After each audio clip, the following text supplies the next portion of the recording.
Assalamualaikum anak-anakku yang soleh-soleha. Bagaimana kabar kalian hari ini? Semoga Allah tetap memberikan kesehatan kepada kita semua. Sebelum memulai pelajaran hari ini, marilah kita bersama-sama membaca basmalah. Bismillahirrahmanirrahim. Tujuan pembelajaran kita kali ini adalah mengetahui perkembangbiakan vegetatif pada hewan, mengetahui perkembangbiakan generatif pada hewan, mengetahui cara merancang dan teknik pewarnaan patung. 4. Mengetahui persiapan-persiapan pameran.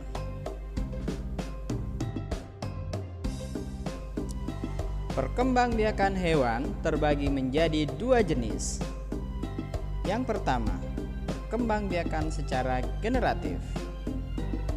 Perkembangbiakan generatif adalah perkembangbiakan yang dilakukan dengan cara perkawinan. Perkawinan ini terjadi apabila sel dari spesies jantan bertemu dengan sel dari spesies betina. Dari perkawinan tersebut, akhirnya menghasilkan keturunan dari jenis yang sama dari induknya. Yang kedua, perkembangbiakan secara vegetatif. Perkembangbiakan vegetatif adalah proses perkembangbiakan tanpa proses perkawinan.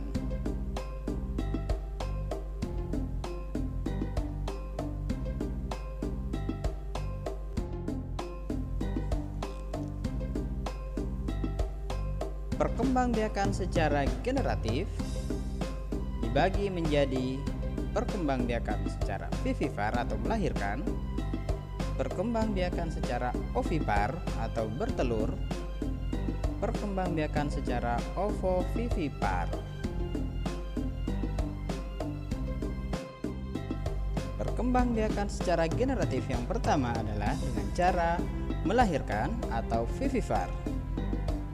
Hewan-hewan yang melahirkan memiliki beberapa ciri-ciri, yaitu memiliki daun telinga dan tubuh ditutupi rambut. Contoh hewan-hewan yang berkembang biak dengan cara melahirkan adalah sapi, kucing, kambing, lumba-lumba, dan landak.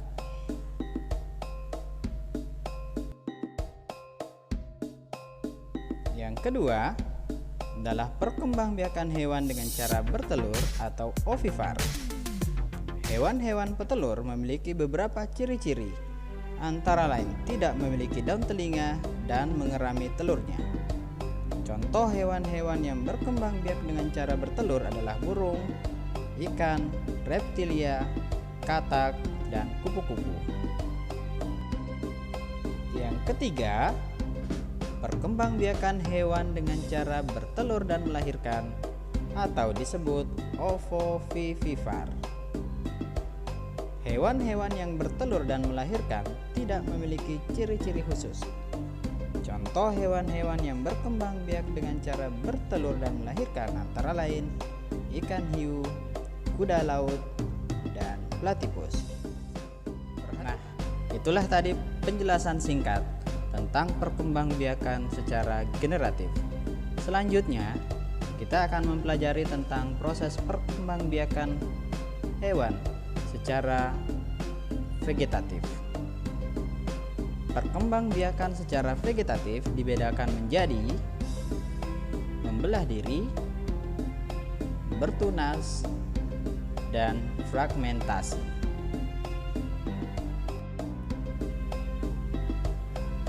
Perkembangbiakan secara vegetatif dengan cara membelah diri.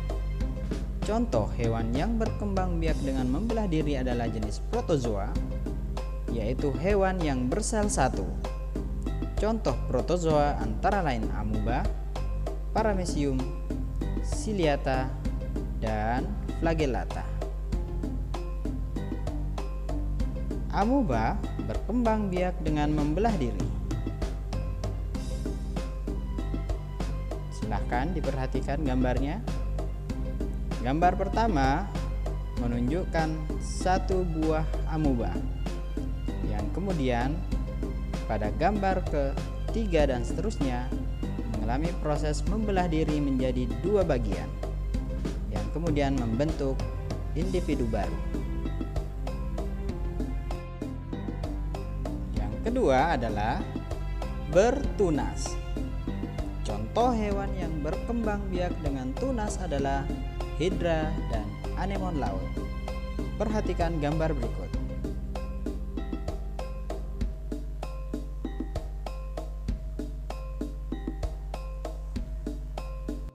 Yang terakhir adalah fragmentasi. Fragmentasi adalah perkembangbiakan dengan cara memutuskan atau pemisahan tubuhnya. Setiap bagian tubuh yang terputus tumbuh menjadi individu baru. Contohnya adalah cacing pipi dan bintang laut. Perhatikan gambar berikut.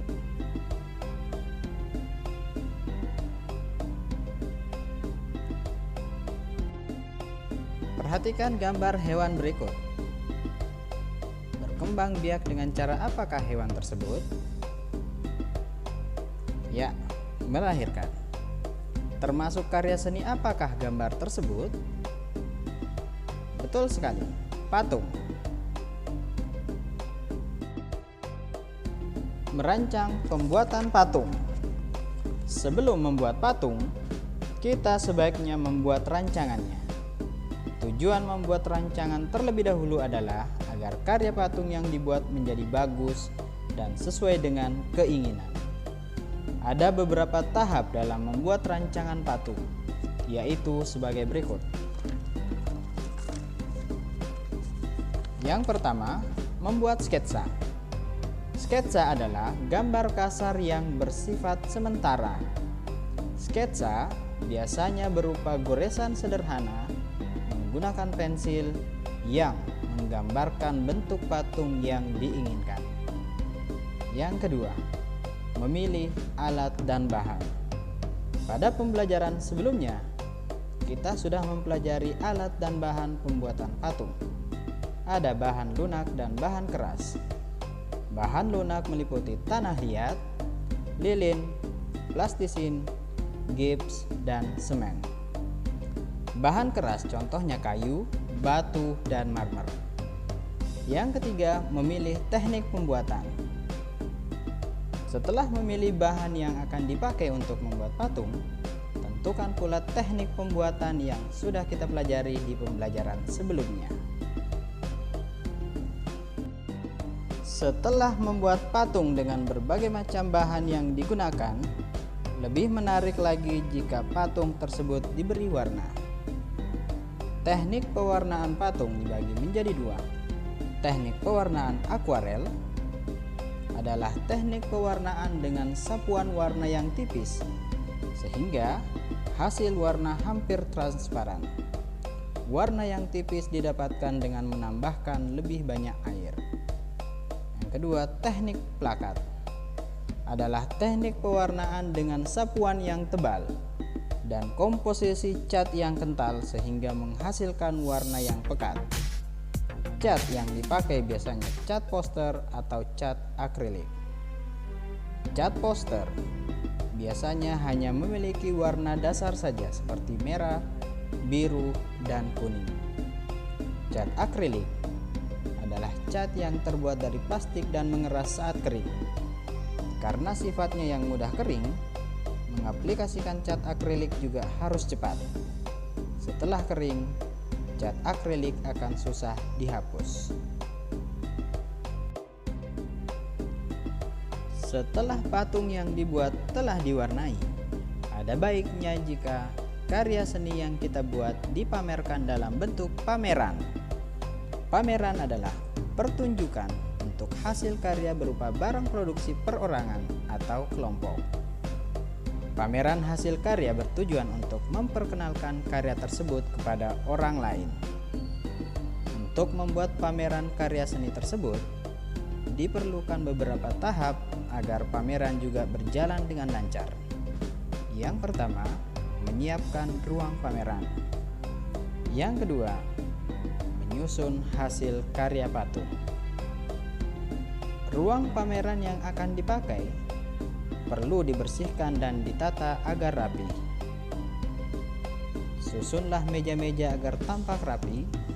Kelompokkan hasil karya patung berdasarkan bahan yang digunakan dan mewarnainya. Hasil karya diberi keterangan nama pembuat dan kelasnya.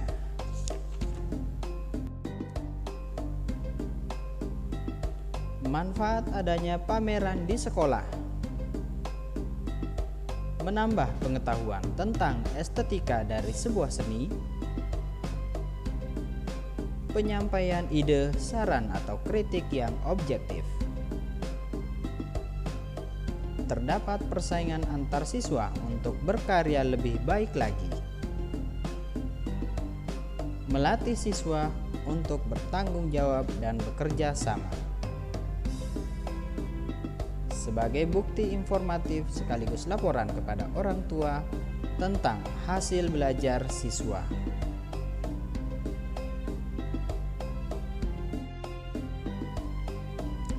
Untuk menambah referensi kalian tentang materi yang sudah kita bahas hari ini, silahkan buka buku Bupena halaman 27, 36, 60, 43, 58, 67.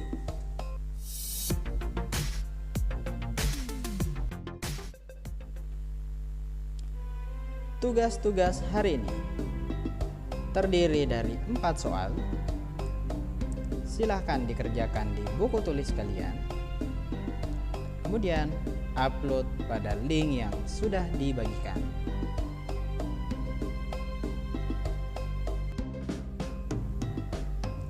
Terakhir, sebagai penutup kita hari ini, kerjakanlah tugas-tugas yang diberikan dengan bersungguh-sungguh.